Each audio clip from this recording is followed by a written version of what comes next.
Сәлем оқырман, бүгін бірге сіздермен смокинг белдігін тігетін боламыз. Бұл балабақша балаларына немесе бастауыштағы балаларға арналып тігіледі. Ол үшін видео бойынша сіз көрсетілген 37 сантиметр белгілеп аламыз. Төмен қарай 20 сантиметрді, және осы бойынша тікбұрыш сызып аламыз. 37-те 12 сантиметр. Одан кейін қақ ортасын табамыз. Менде бұл 6 сантиметр. Тура ортасынан центрін белгілеп сызып шығамыз. Енді анықтап жазып аламыз өзіміз үшін. Жоғарыдан 20 сантиметр, 37-ның 20-сын белгілеп аламыз. Содан төмен қарай сызық сызып шығамыз. Бұл бізге негізгі бөлік үшін қажет. Енді бұдан кейін жаңа 6-6 бөлікті қақ ортасынан 3-те 3 қылып бөліп алып, 20 сантиметрге дейін ғана сол жерді белгілеп шығу шарт. Одан кейін біз сызбамызды жоғарыдағы тура ортасындағы центрдан төмен 2 сантиметр төмен қарай және жоғары қарай 2 сантиметрді белгілеп аламыз. Сол белгіленген бойдан оңға қарай 7 сантиметрді белгілейміз. Және сол жерден 7 сантиметрден төмен қарай қайтадан 4 сантиметрді белгілеп шығамыз. Яғни бізде тік төртбұрыш шығу шарт.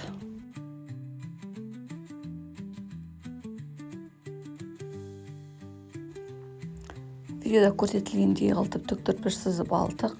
Одан кейін осы боймен соңғы сызыққа шейін түзу сызып аламыз. Және одан кері қарай 1,5 сантиметрді белгілейміз. Сол бойынша тік сызық сызып, және осылайша үшбұрыш сызып аламыз. Бұл смокинг белдігінің тағар бұрышы болып есептеледі. Одан кейін осы бойынша 1,5 сантиметр астынан үстінен белгілеп аламыз. Және одан кейін біз 20 сантиметрлік негізгі бөліктен солға қарай 8 сантиметрді белгілейміз. Үстінен де астынан да 8 сантиметр және астынан да осылайша 8 сантиметрді белгілеп аламыз. Бұл нүктелер бізге 8 сантиметрді 1,5 және 7 сантиметрдің бұрыштарын біз доғалда бір-бірімен қосып алуымыз қажет.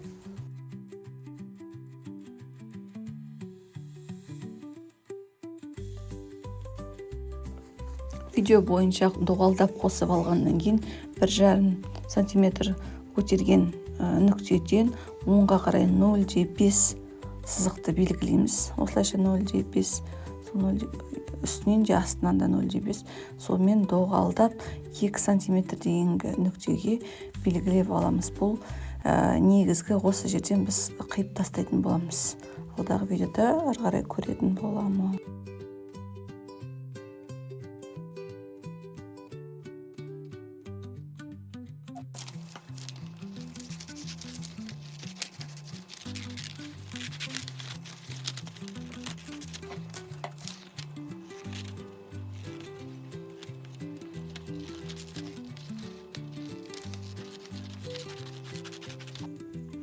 Алған негізгі бөлігімізді 1, 2, 3, 4-те белгілеп аламыз, шатасып қалмау үшін. Әрқайсысының ортасындағы сызықтардан қиып шығамызды. Бұдан үлкендеу қағазға алып, араларын 4 сантиметр етіп, кесіп, жапсырып шығамыз. Ыңғайлы болу үшін сантиметрмен бір жағын белгілеп аламыз. Тура сол жерден жұмысты бастау үшін. Мен астынан бастадым, 4 деп скотчтап аламыз, немесе басқа бір желмен, лейкопластырмен жабыстырсаңыздар болады. Арасынан 4 сантиметр етіп, бірдей қылып жабыстырып шығамыз. Одан кейін сол жабыстырылған бөліктерді сыртынан қайтадан айналдыра сызып, оны да қайтадан тура бірінші жұмыстағыдай бөліп шығуымыз қажет.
алынған бөліктерін сызылмай қалған тұстан қайтадан сызып шығамыз.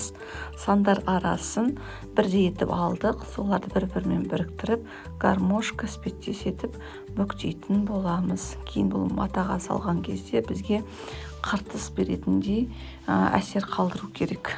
Сол үшін бұл қажет. Міне осылай біздің негізгі белдіктің лек алысы дайын болды. Тура осындай гармошка іспеттес болып шығады. Ендігі біздің жұмысымыз бұны матаға салу.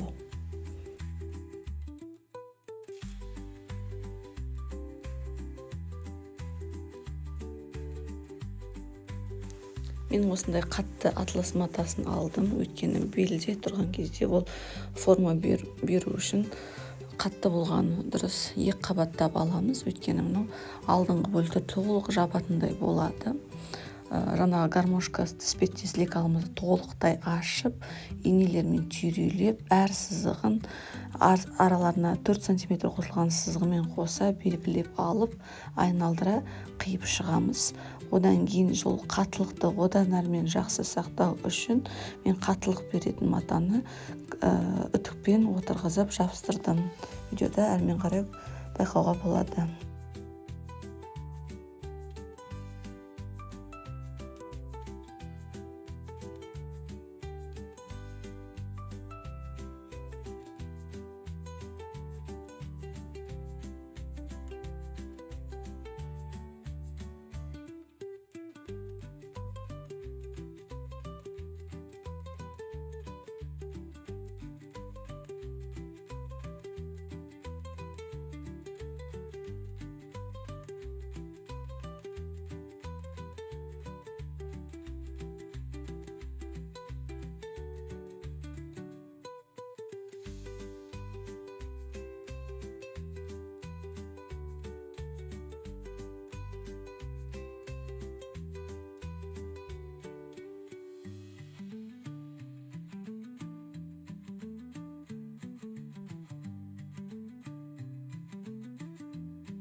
Матамыздың үстіне осы лекалын қойып, осы видеодағы бойынша сызықтарын белгілеп келтіріп, оны сызғышпен бірдей көлемде етіп сызып шығамыз.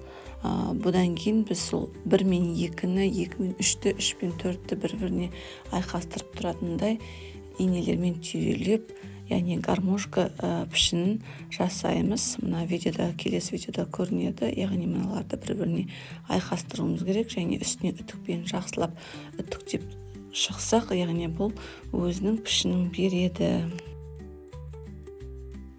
Әрі қарайғы жұмысымыз біздің осыны толықтай түйрелеп үтіктеп алғаннан кейін бұл белдіктің астыңғы бөлігін жасау. Астыңғы бөлігін жасау үшін біз теріс қайтарып осылайша матаның үстіне қоямыз да, соның бөлігімен айналдыра қиып шығамыз. Яғни бір-біріне беттестіріп тігу қажет. Одан кейін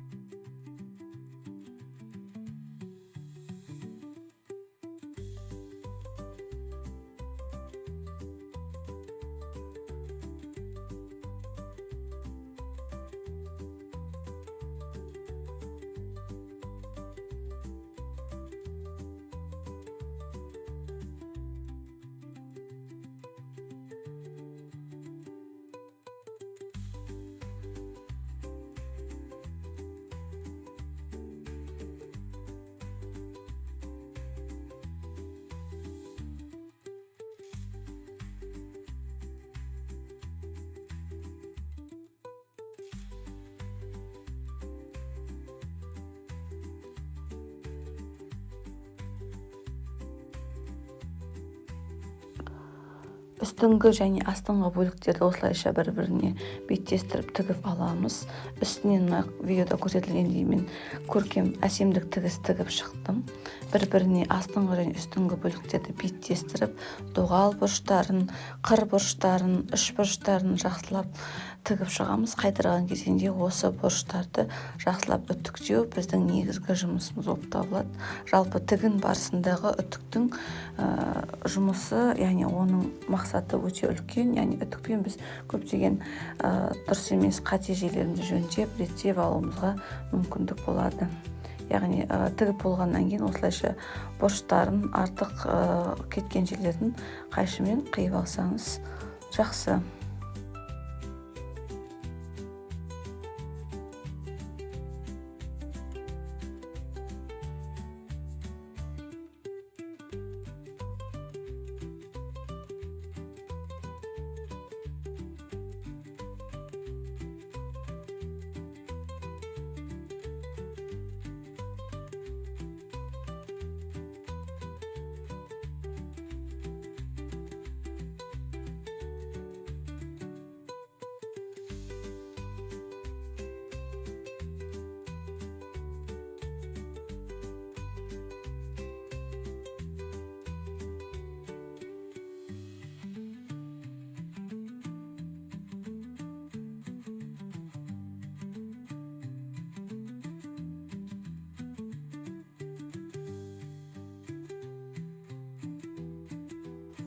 Белдігіміздің екі шетіне осындай жапсырма жапсырамыз, липучка дейміз, немесе жапсырғыш, яғни бір-біріне беттесетіндей етіп, ұзындықтардың көлемін өзіне қарай ыңғайлайсыз. Яғни бұл 4 жастағы, 6 жастағы, 7 жастағы балаларға белдігіне сәйкес келеді. Қалауыңызша сіз ортаңғы негізгі бөлікті ұзартып, немесе қысқартып, балаңызға қарай реттеп алсаңыз болады.